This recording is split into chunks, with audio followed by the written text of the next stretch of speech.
Welcome Oh, to Glitched, a show about hi. VR in VR, where we get together and we try to figure out where it's all going. I'm your host, Eugene Capon, with my co-host, Topher Welsh, how's it going?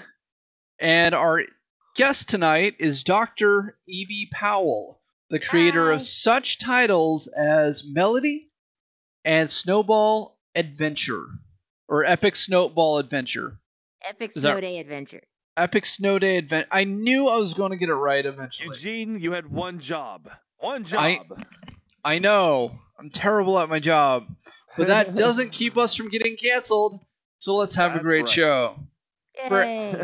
So, Evie, for everybody who doesn't know who you are, why don't you go ahead and give them a rundown about who you are, what you do, and what makes you so awesome. Okay, cool. Yeah, I'm the creative director of an experimental games company in Seattle. We're called Verge of Brilliance. We're all about sort of taking us to the next step or the next generation of video games. Sort of what's that's going to look like. Is it going to be pervasive, wearable, always on, contextual, immersive? And so I basically sort of play with all of these concepts and start to just try to create designs and design paradigms and principles for the next generation or next wave of gameplay. That's really cool. That's like That it? that's a great description. Ah, Yeah. yes. Way better than anything I could have come up with.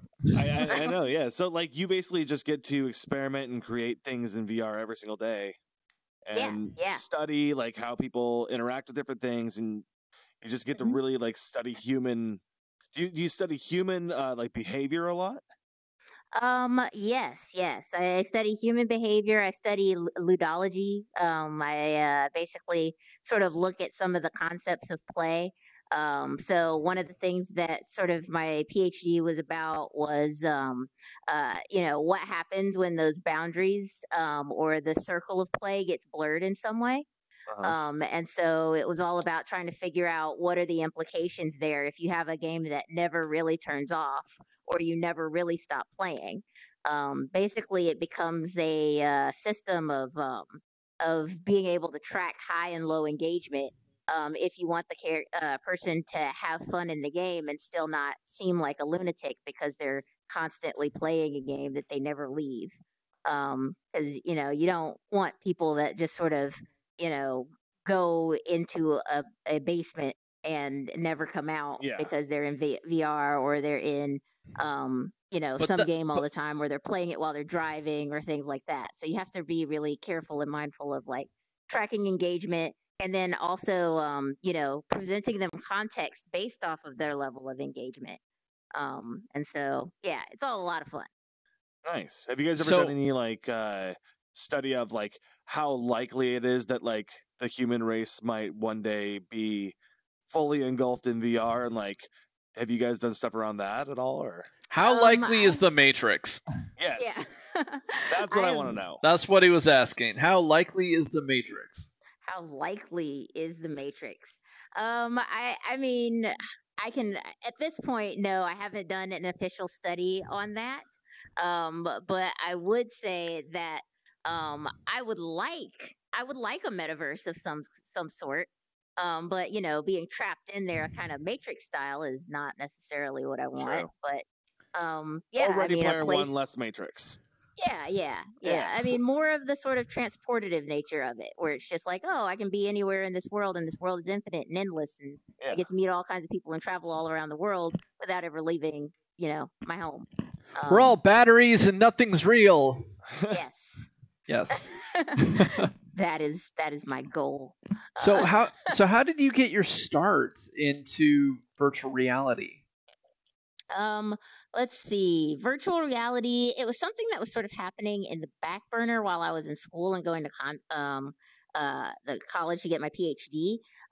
So when I was doing my dissertation, it was really all about that the type of gameplay where it's just like kind of Pokemon Go style, where maybe you have a device or you're being tracked and your GPS location matters.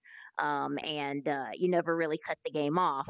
And so when I started my company, that's kind of the direction I was going as well. And then I think it was around 2015, 2016 is when I think I tried the Oculus DK2 first, and then I tried the Vive. And the Vive was kind of like the contact conversion, where it was just like, I can't imagine doing anything else. I know, right? It's amazing. Why would you ever leave? Yes, exactly. And especially that thrill of the first time going to a hackathon and porting into my own game, just showing up in there. That was unreal to me. And it was awesome. So, but it also meant that my first exposure to the Vive, or major exposure to the Vive, was a 72-hour hackathon. And so I was just in my game for 3 days straight. So I got to experience what it's like to sort of withdraw from that. So that was fun. Yeah. So do you play a lot of games then? I play a decent amount. I don't get to play as much as I used to because I'm like always working in VR and building stuff in VR. But I do play. There's sort of my go-tos, and then there's VR stuff where I'm trying to sort of stay current with what's being played.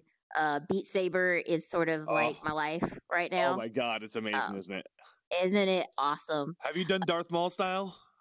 Oh, I saw the video on that. I still have to get like a thing to put my hands together, like some kind of I tried apparatus. doing it. Apparatus. I tried doing it, and I just basically took my Pro Tube that I have to play Onward with, and I converted that one around, and then I just duct taped it, and I just went for like a really, really heavy like swing, and it flew out and hit the wall. Aw. I didn't break anything though. Anything. Well, good. So this time. Yeah. Next time. This is my like third controller, so. Oh, wow. I don't know where Eugene went. Yeah. That's okay. Anyways, but so like I got a question. So since why don't you move up a little closer? Okay. There we go. Oh, where are you? I am. Oh, there you are. I think I'm in your bubble. Oh. There's this thing in the high fidelity. If you go to your menu, you can hit bubble and it'll turn your bubble off, because if I intersect with you, it'll make you phase out like Star Trek. Ah, okay. Yeah. You stand. Little fun fact for all you high fidelity people out there that want to try high fidelity. That's actually a really good. That's a good mechanic. So it keeps people from being targeted and stuff, like getting all up in your grill and yeah. I'll kick your butt. My question was that what I was saying was for someone who spends so much time inside of VR, like I imagine like a lot of people go into VR to escape their reality and to play games. You're in VR so much. What do you do to escape virtual reality? What do I do to escape virtual reality? So I am of the mindless type, where when I stop thinking, like even the shows and stuff that I watch are mindless. I tend to watch many reruns of like my favorite shows, South Park. Let's see, Always Sunny in Philadelphia. It's like I know all of these characters, all of these episodes by heart. I also tend to drone out with Dominion. So Dominion's a sort of board card game. Okay. And they have like an online version where it's just like at any point I can just fire up my web browser and there's somebody waiting to play Dominion. Nice. And so I just sort of sit there and play, match upon match of Dominion. So those are my sort of mindless states. If I actually do have brain cells to rub together, yeah, Kinda. Yeah. Welcome back. Sorry, I had to go take a break. I'm totally still not in the Matrix. Okay. But yeah, I mean, if I'm still kind of semi-functional, there's I'll try to pick up a new game and start to play every once in a while. But for the most part, I tend to love retro games, so I like to go back to the past quite a bit. My Atari tends to get more use than like my Xbox One, so it's pretty interesting. Yeah, Interesting. yeah. Are you more of a Vive or an Oculus person, and why? Oh, definitely a Vive person. Yeah, me too. Yeah. Like, I It just was my love first the love. room scale. My first love of VR. Mm-hmm. I had such a sour taste in my mouth with the Oculus because when I first tried the DK2, it didn't have any touch controllers. Right. So like you only had the gamepad, and I was like, screw this, man. This isn't here. What is this PSVR, guys? Come on. Yeah. And yeah. and then I went and tried the Vive. I tried Space Pirate Trainer at the Microsoft store. Mm-hmm. And it just it blew my mind. Some people talk about like, oh, I saw the whale. I was like, no, I was shooting drones out of the sky. And I was crossing my arms and gangster style and just doing back bends like Neo. Like it really worked. I was like, that's what I love when people capture the design captures embodiment, like the idea that you're not only just look and you see the world around you, but you actually act like you're part of that world. Like that. Yeah, that's sort of the magic for me. So I really appreciate games that sort of make you feel like you're Neo or whatever. Like so is there like a game that you would live in if you could? a game I would live in if I could. Does it have to be VR? You know what? For the sake of this conversation, no, it does not.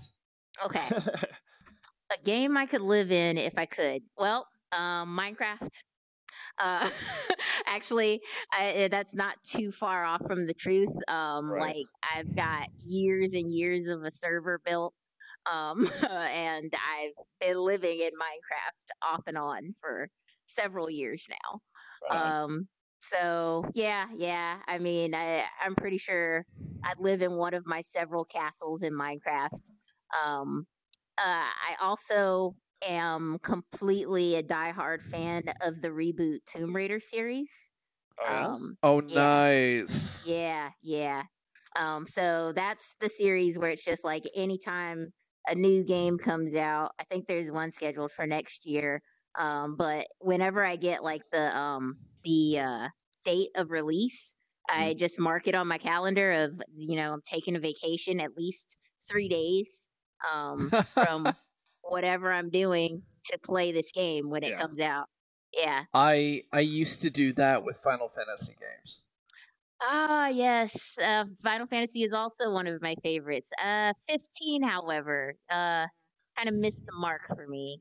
So I don't know. I was so happy with 13. There was a good 5 or 6 years of that trilogy that was just so awesome. And yeah, but 15, I don't know. But I haven't given 15 enough of a chance yet. I feel like with Final Fantasy games, you kind of have to wait and reserve judgment until about like maybe 15 or 20 hours in. And I have definitely not gotten that far. So. Okay. I've never played a Final Fantasy game in my life. Oh. Oh, you should. Well, that's unfortunate. There's so many good ones. Right? Number 8 is definitely amazing. 8, yeah, with Squall, and Renoa. Yeah, I like that one. Quistis. Actually, yeah, one of my screen names is based off of one of the characters, the blonde one. The super genius. So Final Fantasy VIII was definitely amongst the top. Nice. Yep. I'm a big Square fan. So if Square Enix or Squaresoft does something, I am probably all over it. Xenogears, Final Fantasy, yeah. Yeah, I've never actually been too much of a gamer actually pre-VR, honestly. Like I played last game I played through was like Halo Guardians a few years ago. And like that was just because I was bored one weekend, wanted to just go get a game at Redbox, beat it, whatever. But like before that, I hadn't played a game in like probably like all the way through in like 10 years. And then I got VR, and the thing is, it made me move, and like being able to like actually feel and like hold a gun or like conduct a talk show and stuff, like it's just it's phenomenal where it's got so far, and I was just immediately blown away when I first saw it. Yeah, And, yeah. To see like my own hands with my own wedding ring in VR, talking to people on a talk show, it's insane. It's crazy. Indeed. I'm kind of having a lot of fun being one of my characters in my video game. So yeah, I mean, so I didn't realize you were going to be a character from your video game. Yeah. So like, what does the character have a name, or is it your name? No, her name is Sandhya. So she's one of the first fighters in Epic Snow Day. So she's kind of like the one that you sort of get used to the gameplay with.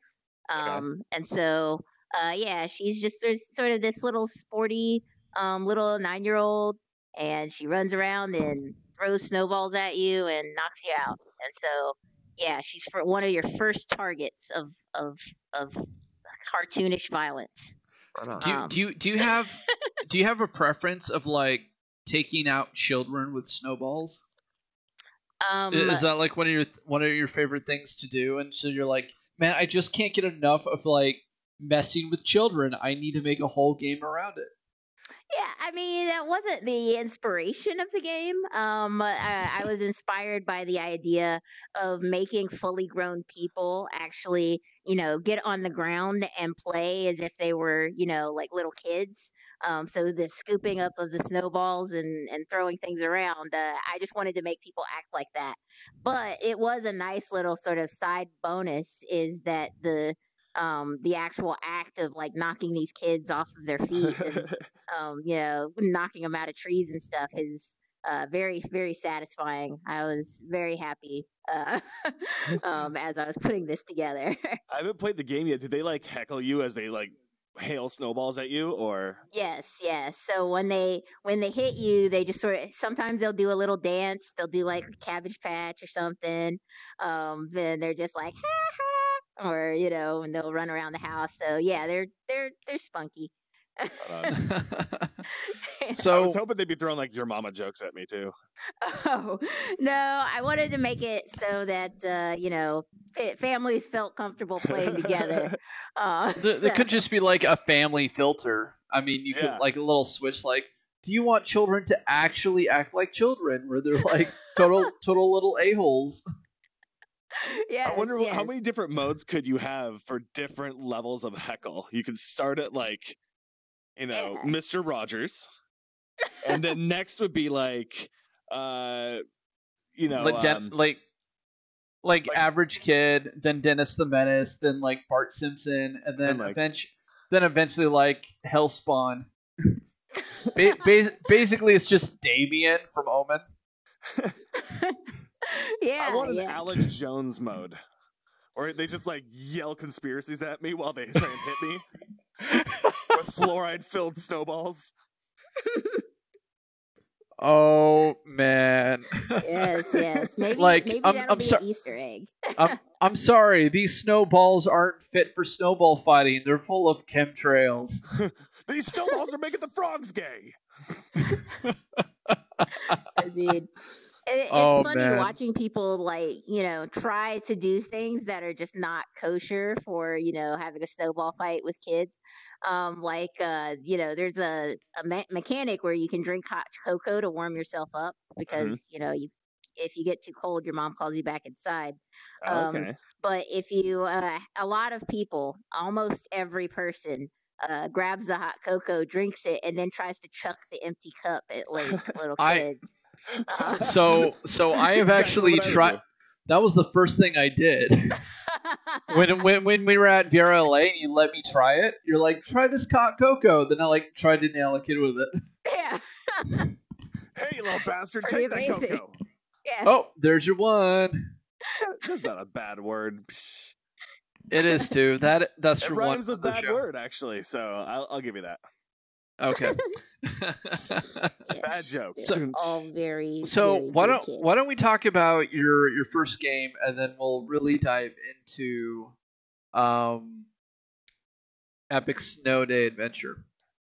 Okay. Let's talk about Melody. Yes. Melody is a VR marimba, and so people that have VR, they may have seen a couple of these types of things. Me and the people I worked with worked really hard to sort of make this one a very high fidelity marimba. I see what you did there. Yeah. All right. Back to the story. But yeah. All right. But yeah, we tried to make it high fidelity. So we did things like velocity sensitivity, obviously. Then we did things like zone or resonance zone detection, which is basically the idea that on a key of a mallet instrument like a marimba, there's usually two sets of strings that go across the top of the key and the bottom of the key. And when you hit along that string area, it makes a really dead, thuddy sound. But if you hit in the center in between the two strings, then you get a very warm and resonant sound. And then we also sort of created the sort of spectrum, the linear spectrum in between. So by playing this marimba, you actually get a lot more expression than you normally would, where somebody just maps a sound to a key and then you press it and it makes this key noise. So it also sort of gives you the staccatos if you want them. It gives you the long sustained notes if you want them. There's different mallets, so you can use sort of hard mallets to get sort of a crisper sound, or yarn mallets. And then I also sort of built in a recording system where it basically allows you to record 4 tracks of MIDI audio.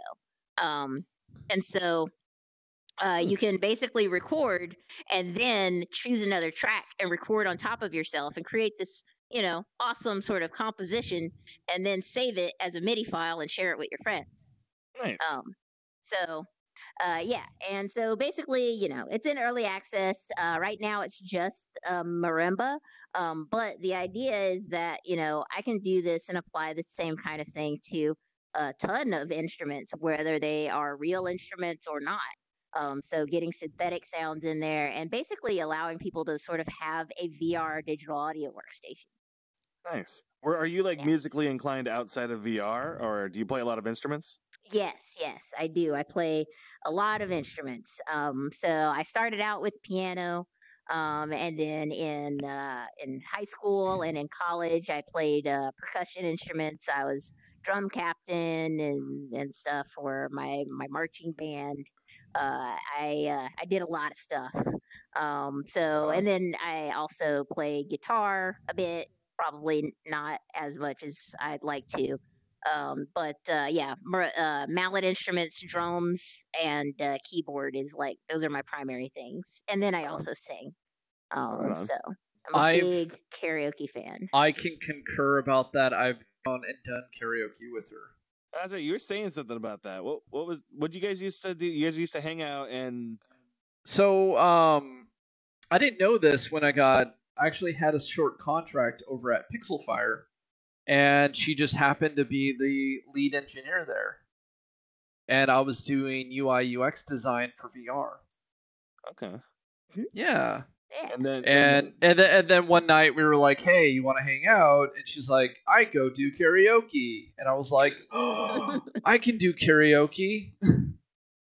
Yeah. And so we went and she whoa. Yeah, she totally killed it. How did you do that? I was trying to point, and I pressed in, and I jumped up. Whoa. You're so short. I feel like I should get on my knees and talk to you. Like, hey, how's it going? What's going on? I'm just a kid. Hi, little girl. Don't peg me in the face with an ice ball. Get up in your personal space.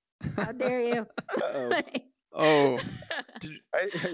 Wow, you actually did disappear. Oh, there you go. We lost track. My bubble's not on. Disappeared for a second. Yeah, that's a good feature. I like that feature. The disappear feature. Yeah. Oh, man. I feel like you fell over and you're trying to regain yourself right now. Yeah. I'm very confused as to what's going on. You're in the floor right now. This is very strange. Get up. Yeah. Get up, What'd child. There you go. Whoa, you're just floating. Floating away. There I am. Crazy. What is going on? That was just wild. Yes. This show is called Glitch for a reason. I glitched. Oh, Yeah. it's very accurate. Except for we started a podcast recently. Yeah. And when I went to go do distribution for it, there's like a million podcasts with the name either Glitch or Glitched. Oh. Oh, really? Yeah, like Rooster Teeth has one called Glitch Please. Oh, I love Rooster yeah. Teeth. Reverend Kyle's old podcast, which happened to have the same name, that we it's called Glitched. Reverend Kyle's first podcast was called Glitched. Wow. How did I not know this? We had him on the show. He didn't bring that up. No. He told us while on the show. He's like, yeah, but I like you guys, so that's right. Yes. He did say that. He what a great host I am. You're Jeez. the best Glitch. My brain is just not here right now. Yeah. This is the best Glitch, guys. So. Yeah, Glitch, please. Yeah. I like that one. I don't know. Our catchphrase is kind of like stay glitched. Aha. Finger guns. Finger guns. I want to do it. Pew, pew, pew, pew. Yeah, you can do finger guns with your hands and your controllers. Did I enter her bubble again? I think so. You gotta stop in personal space, buddy. Personal space. Right on. Well, we do have a guy here. Do you want to drop the pods and maybe we could take a question from this guy? You got a question? Yes. No. No. Hello, maybe wooden not. Man. Okay, I guess that was Hey. Yeah. He gave us the little chicken fingers dance. I liked it. Cool, I like it. Yes. Thank you. Anyway, so let's talk about your most recent game. You're getting to you've released it already. Like it's out there in the world. Yeah. It's a soft launch. I released it on Steam. And so that's the first of a few different platforms I'm planning on being on.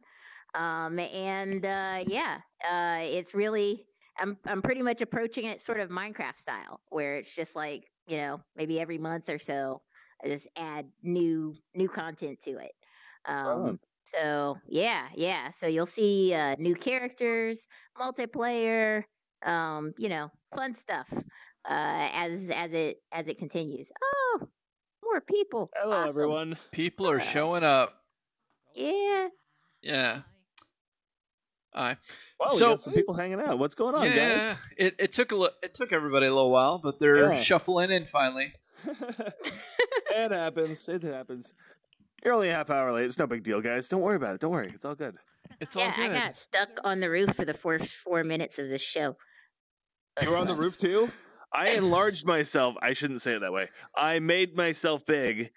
And like VR. crashed the server almost. Yeah, and I was so huge and taking up so much geometry. I think I just slowed everything down. Awesome. So I was like, "Oh, what do I do?" And I had to get out of the VR mode, go into desktop, reset my size, spawn back in. But it's good to experiment. So, I mean, I love experiments. I've basically shaped my whole life around them. So that was just a phase for me at college. You're so funny, Eugene. You're so funny. Let me just finger find guns. those. Yeah. This guy. So let's circle back around to this game. So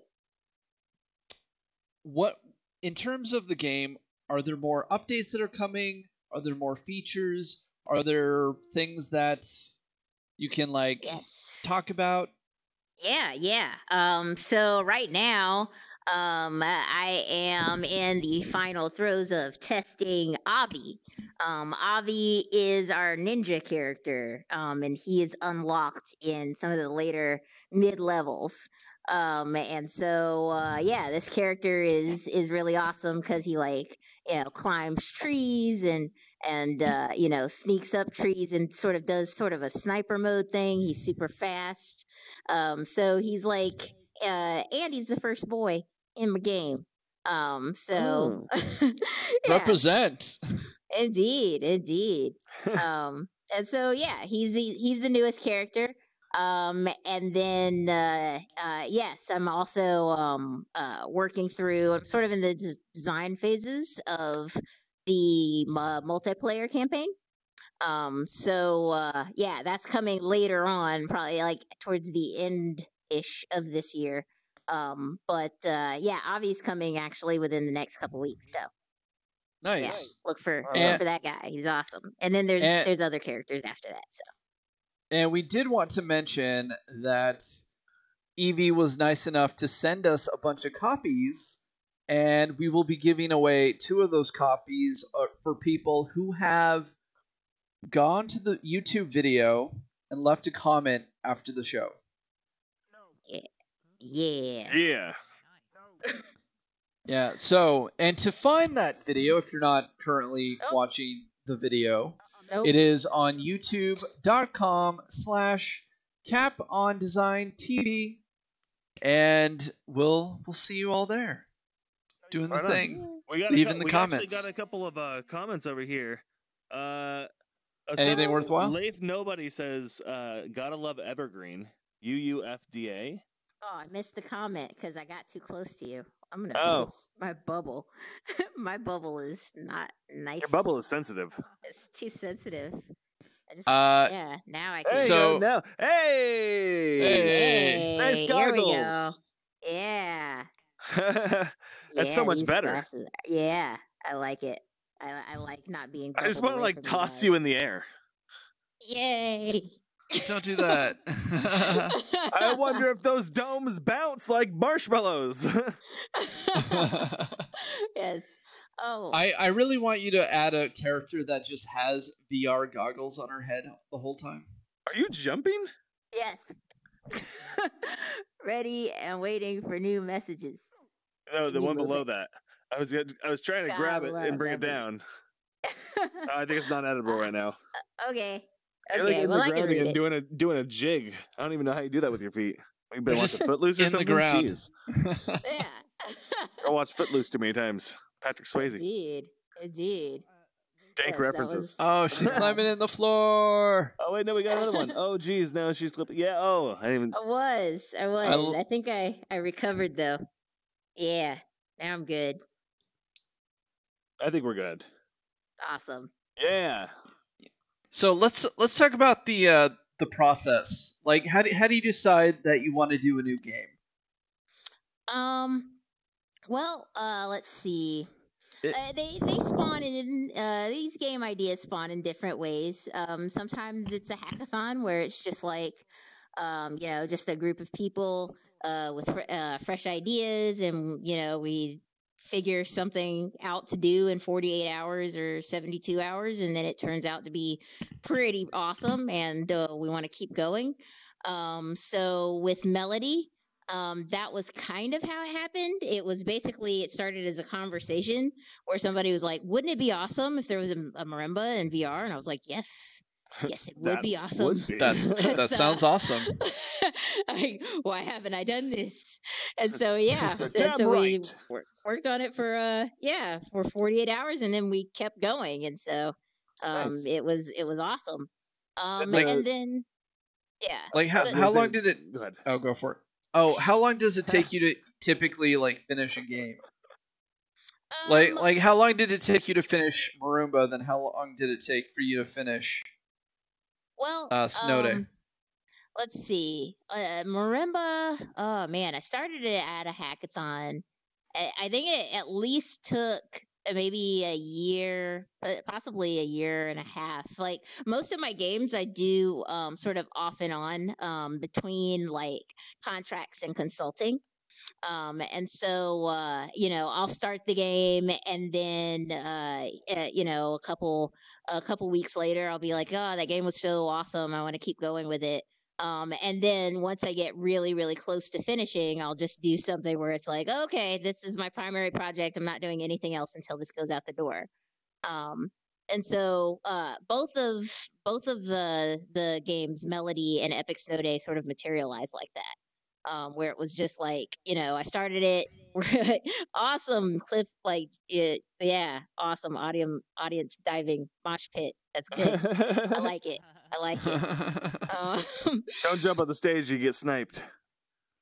Yeah. People who jump on the stage get booted from the show. Yeah, so just a fair warning. Pew, pew, pew. Let's see. And then epsiode was sort of the same way. Actually, I started it while I was working on a contract. And so I was working on a contract in Unreal. And when I would do the builds in Unreal, I couldn't run another instance of Unreal or do anything else, but I could fire up Unity and do stuff in there while the build was building in Unreal. So I basically started building this little snow world in Unity while I was waiting for this other project to build. And then I was just like, I really want to do something very physics-based where people actually get on the floor and maybe they're playing with blocks or snow or something where it's just like they just have to get and scrounge around on the ground like little kids. And so then I started putting it together and I started showing it at events and stuff, and people liked it. And so I just kept going with it. Nice. But, yeah. Nice. So, what role do you typically find yourself working on these games? Or are you just like the jack of all trades, or is there something you specifically like to do and the rest you'll hire out for? Yeah. I tend to play the role of creative director.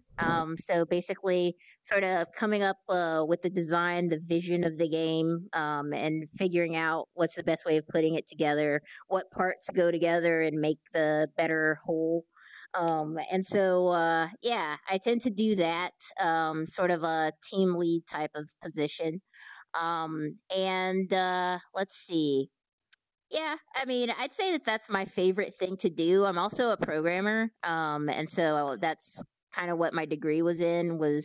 I did the master's in graphics and visualization and the PhD in socially pervasive game design, which was both like CS stuff. And so, I'm a programmer, and I do like programming, but I'd say if I had to choose, I'd probably just sort of stick with the sort of director type of role. Because I really just sort of like to just evaluate games and figure out what it is about games that makes them special. Or in the case of VR, what makes you present, or what makes you feel like you're actually an agent. What makes you feel like you're actually a superhero while you're in the game. What makes you come back. So replayability is something that's kind of a tough challenge in VR because VR is so fatiguing.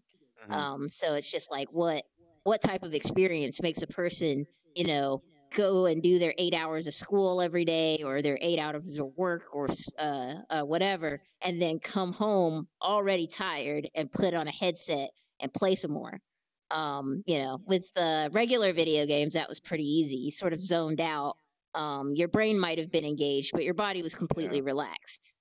But this is a bit different, and it's less accessible. So, true. Have you found a game that you find that could be so addicting if like you weren't able to like limit yourself, or something that you found has that level, at least the most of that level, like achieved, like out of all the things you've done?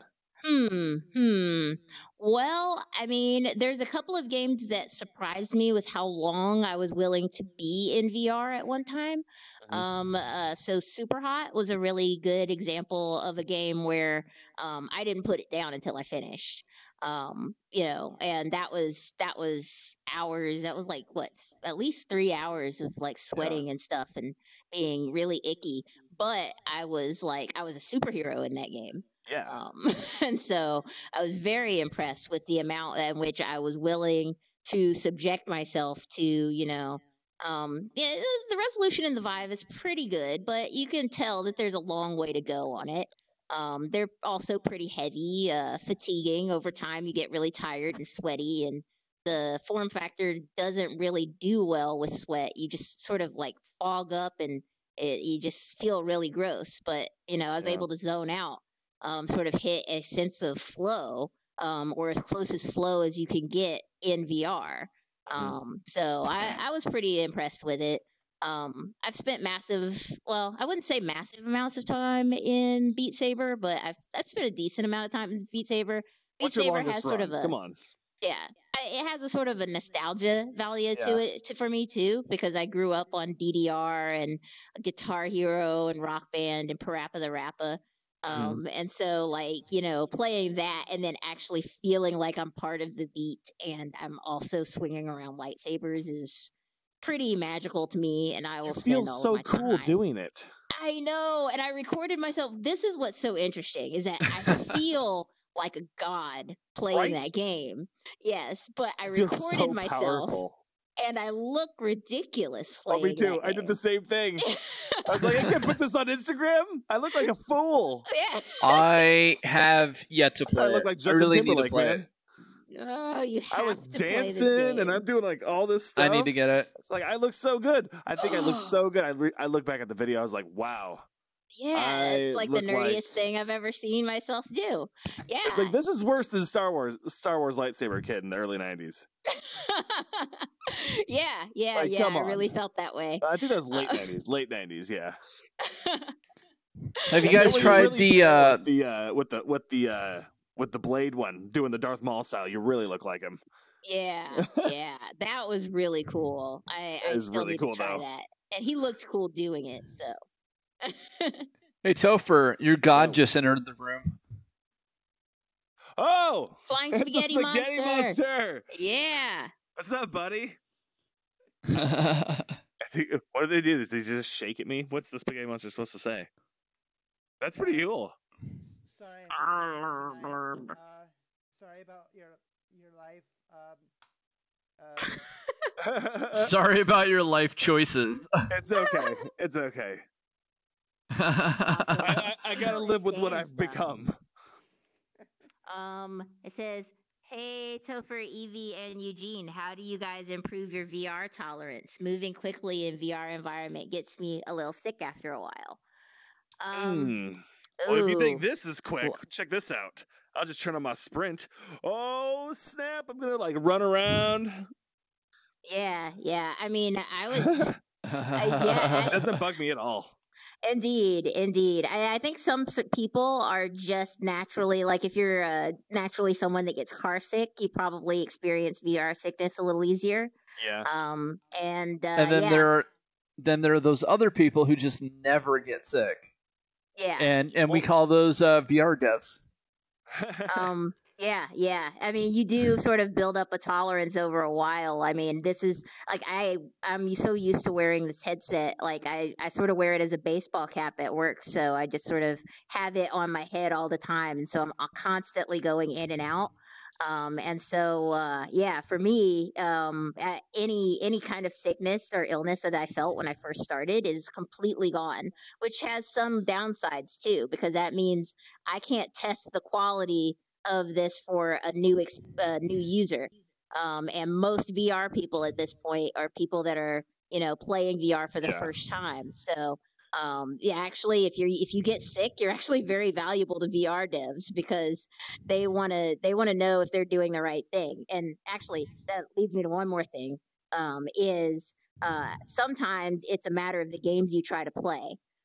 So I know that right now there's this big craze for people making these roller coaster rides. Roller coasters are not good for VR.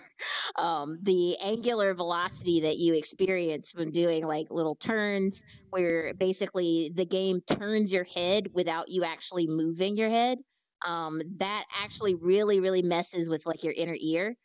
So if you're someone that's prone to sickness, you're going to get sick by doing stuff like that. So you may want to try doing things where there's more teleport based, and also less of the ones that have like, you sit down and you move with a controller or a thumb pad and stuff. So acceleration is pretty bad in VR, and so that also sort of makes people sick too. So Do you prefer one walk method over the other, like the trackpad, like actually walking and moving yourself around, or do you prefer a teleport system? Well, I wouldn't say I prefer teleport, but teleport is sort of the solution, the standard for getting around comfortably. I don't necessarily say I prefer it because a lot of the times it feels like a duct tape solution. Like it doesn't fit the narrative. Like why is a person blipping around when they're on an epic quest or whatever? And so for me, it's like it fits as far as like being a comfortable solution where people are less likely to get sick, but it's not necessarily something that fits for every game contextually. So, but it's the best one. Like as far as like just standard input methods, like using thumb pads to move around. If you're someone that gets sick, you don't want to do that. Stuff where it just sort of moves you around on rails and then sort of spins you around and does loop de loops and stuff. That's miserable. Don't do that. Yeah. Do we have another comment? Yeah, the acceleration gets me, says Leif. Right on. Yes. All right. Hey, I love how we're just like trading up giant monsters. We had this flying spaghetti monster a minute ago, and now we have the creature from the Black Lagoon. It's like if the creature from the Black Lagoon was a pop figure, is what that is right there. Or like or like aliens versus monsters. Do we want to do questions from the audience? I think we got enough people here. Yeah. Usually we have here. Let's go ahead and I'll lower one of these. Right on, guys. So if you guys want to ask a question, just come over to one of these two pods when Eugene lowers the domes, and when you step into the pod, you guys will be able to ask a question. So step on up. Paper, rock, scissors, soap, shoot. Eugene is trying to figure out how to put them down. No. My properties tablet isn't loading. Oh. He's so tall. Whoa! How'd that work? Whoa! How'd he get in there? Wait, who is that? I know that laugh. How are you guys doing? Oh, what's up, dude? Oh my gosh! The voice. What's your question? Oh, it's excellent. I guess my question would be: it's great to see you guys again. Yeah, man. Thanks for coming to the show. Were you the spaghetti monster too? Yeah. I figured. It's okay. So it's come for like a lot of the game developers right now seem to be going with teleport rather than locomotion. Personally, with me, I prefer games that are have more choice in between teleport and standard avatar locomotion, like in Highfidelity. What do you guys thoughts about that and comfort for the people that might not be really into VR yet, but to the same extent giving the older users the ability to play the game the way they want to play it? For me, it's mixed feelings. I get why someone would want to give someone the ability to sort of like navigate via thumbstick or something like that. Yeah. I tend to worry that, as long as the designer does it in a way where it's kind of like, oh, this is the advanced way of doing it, and this isn't the first way you experience moving in the game. Because a lot of people, their first experience, people have a very strong reaction. For me, it was a positive one. So my experience with the Vive was so epic and awesome that I was like, why would I ever play a non-VR game? But if somebody has a bad experience, which is very easy to do because not all designers actually pay attention to things like comfort. Yeah. And so if you just sort of pick luck of the draw, you fire up your first game and it just makes you sick to your stomach, you're never going to touch VR, or at least in its current form. You'll First just be like, impressions it's are everything. not. Yeah. Definitely. And and it's even worse in VR because it touches a part of your brain and a part of the way you interpret the world in a way that like movies and normal screens, it hasn't done it to that extent. Like you actually feel like you're a part of a character rather than just controlling a character. So I feel like we could really high five right now. yeah. Yeah. You guys can do the connection thing where you just put your hand out. Put your hand out and then you it's trigger, right? Yep. It's not working. Trigger? What about grip? Is it grip or trigger? Work? No, you just got to put your hands together. Okay. Huh. Maybe we're already connected. Yes, we're already such Well, good friends. we're just gonna pretend like we're already connected. All right. Does anybody else have a question? Yeah. Nobody else has a question. I think we might have another. Nope, we don't have another one. Oh, hey, you're back. Why did you take my fishbowl away? So other people could get to the mic. They can't breathe underwater? Nope. We didn't want to keep them from drowning. Oh. Maybe. Who knows? Right on. Okay. So let's talk about passion projects and the dream. So say you got to work on like any video game, any franchise, sky's the limit, money's no object. What do? Like, what is the VR project you go on and work on? Well, the dream project is probably not just VR. So I am a big fan of games that are distributed platform and asymmetric. They're not very common because they're extremely hard to balance. But I mean, if you could imagine a game where people choose different roles or different jobs, and maybe as part of the game, instead of everyone sort of being on the same team or being on opposing teams, everyone that's playing the game, if they choose a certain role, they have different objectives. So it makes it so that it's less about sort of balancing characters so that they're even, which would be really hard to do between like a VR character and a keyboard and mouse character and a controller-based character and a mobile character. But if everyone that's playing the game using these different modalities actually has different goals and affect the world in different ways, that is kind of like my dream. Where it's just like, and then when you play with other people, and maybe you'll collaborate for some type of thing, where maybe you help someone complete their goal and they help you complete yours. You don't have to be in the same place at the same time. You could be playing with a brother or sister that went out to go get groceries, and so they're on their mobile device and they have some completely different way of interfacing with the game than you do as a VR character. And so, games like that, that's going to be the game that I work on when the sky's the limit. If only Fortnite could get them, now that they're on mobile, if they can get into VR and I could play everyone on that would be awesome. It's kind of like the same thing. Yeah. So it's basically like everybody is playing Pokemon Go and the other half of everybody is playing like the Harry Potter version. It's all the same like metadata points for like object drops and finding monsters and stuff. Yes, potentially. And the designers have really they have a hard task in front of them of designing for these different levels of engagement. Because as a mobile player, you're probably doing things passively, and you're interfacing with the game passively, and maybe you think about it, you press a button every once in a while, or you're just like, yes, I know, I remember this is where somebody left a treasure chest for me or something, and you just sort of open it up and then you're done with it.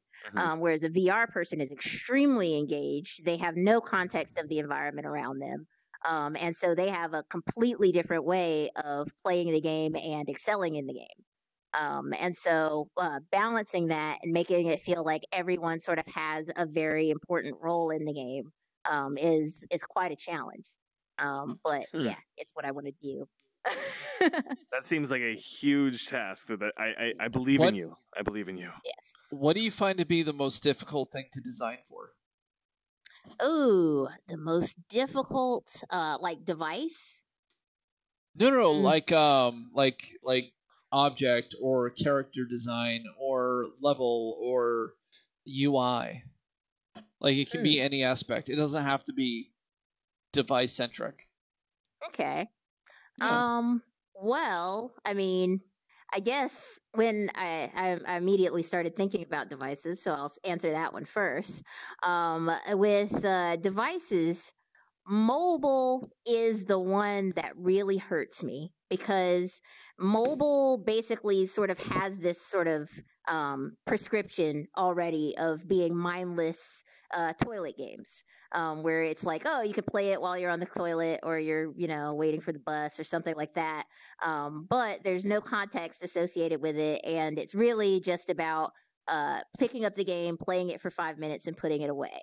And that is just a shame to me. And what's more of a shame to me is the fact that mobile has sort of become this space for freemium, which is really less about game design and more about addicting people by Skinner box techniques and things like that just sort of make people want to get the the dopamine hit from like hearing that chime or whatever. Yeah.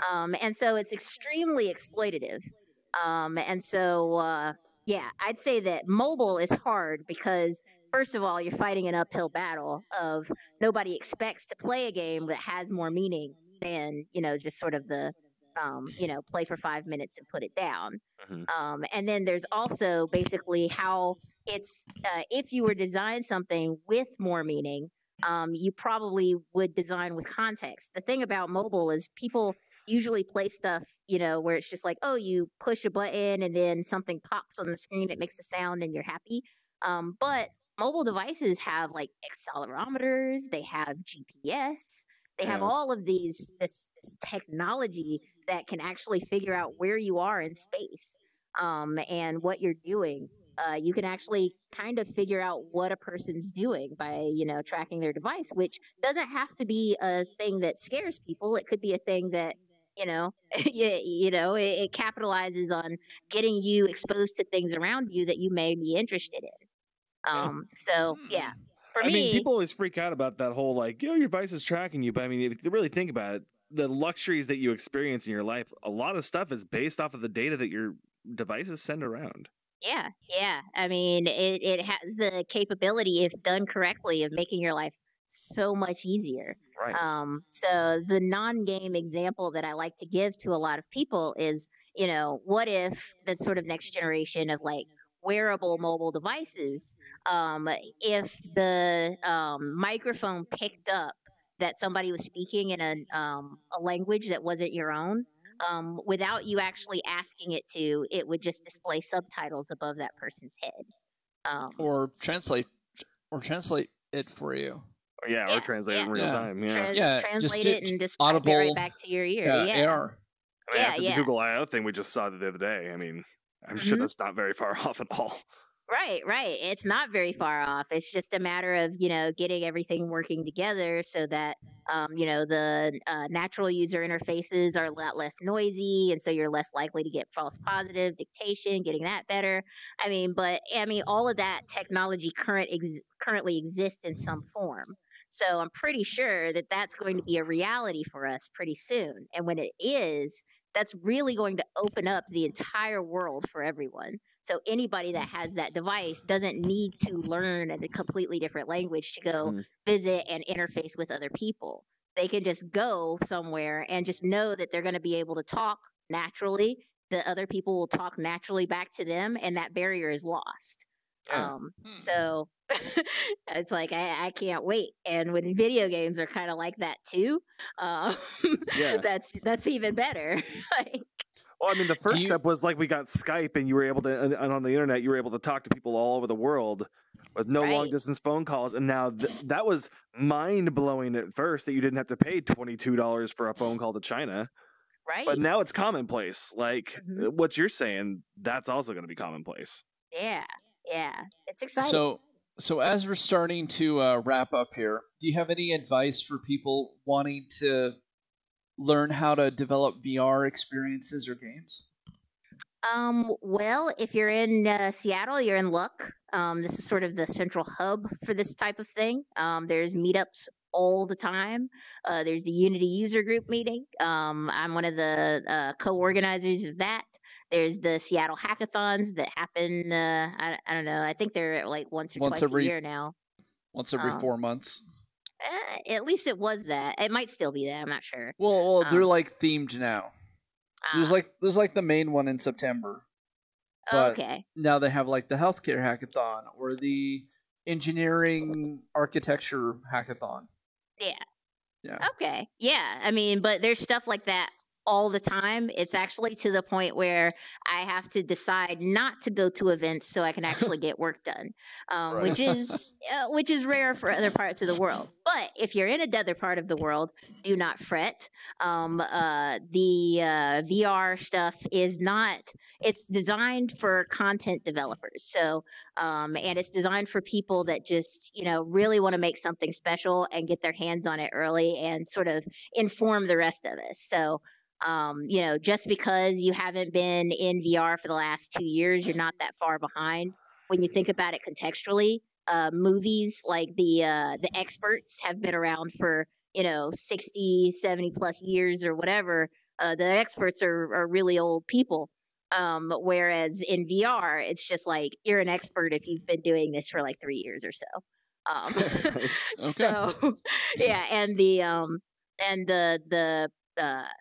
design principles, they don't fully exist. Like people have clouds of ideas for what makes a good VR game, but nobody really knows because we've barely just scratched the surface of what VR can do.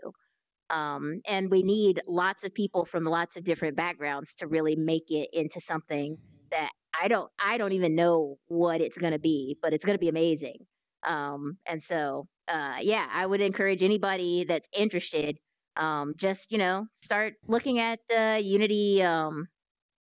Unity. What are they called? Groups, Tutorials. meetups? Yeah. Go to meetups. Go to look at YouTube. There's tutorials. always like a 12-year-old kid with a really Yeah. crappy phone that can show you how to do something. Right. I mean, this is the perfect time for it. And Unity is free to get started. So you can just download the personal edition and fire it right up and start building something.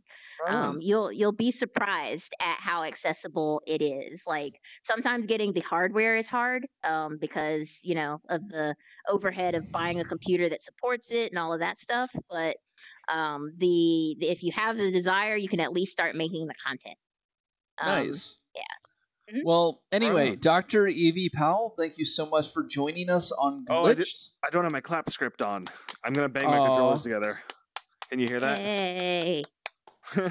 Thank you so much for being on the show. Yes, thank you. Thank you for inviting me. This was a lot of fun. Yeah. Right on. Hey, where can the people find your stuff? You can find my stuff on vergeofbrilliance.com. You can also find my stuff on Steam. If you're an arcade owner, you can find Epic Snow Day on Springboard. Let's see. Yeah. And you can also just sort of keep in touch with me through my Twitter handle, which is Parasite Evie, which is a play on the Squaresoft game of the 90s, Parasite Eve. Probably the game that sort of got me into games. So it's a really good game. But yeah, Awesome. Parasite Evie. There you go. Awesome. Topher, what is your Twitter and where can they find the podcast?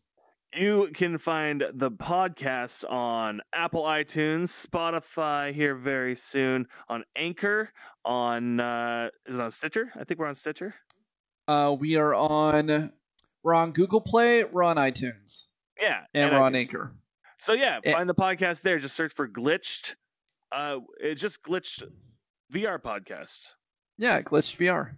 Yeah, Glitched VR. You can find me on Twitter at toe_fur, on Instagram at the VR Nation and at toe__fur, and my Twitch VR__nation. Sorry Cool. for all the underscores. I'm terrible. You're terrible at branding. I really am. I just got into the game way too late. All the good names were taken. So if you guys want to win a copy of Epic Snow Day Adventure, be sure to leave a comment on the YouTube video for this episode on the YouTube channel. Cap on Design TV. Just a heads up, all comments that are currently on there will disappear when the video goes no longer live. Just a warning. We do have 2 copies to give away. Head over there after the show, leave a comment. We'll be giving them away in the next week. You can find me at Capon Design on Twitter. And next week we have Barnacle Nerdgasm as our first ever returning guest.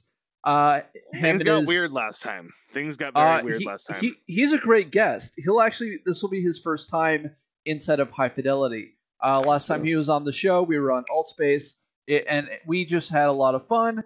And then to round off that episode, we have adult star and TED talker Ella Darling.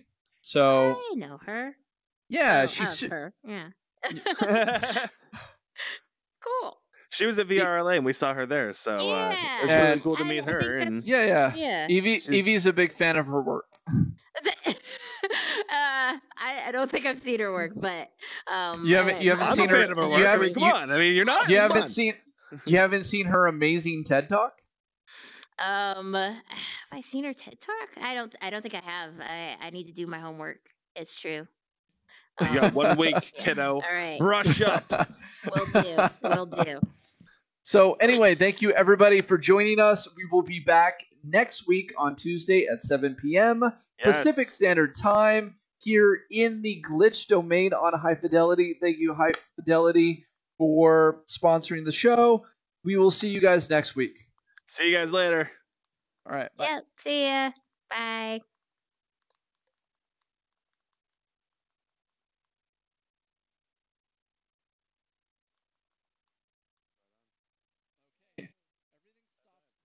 About halfway into the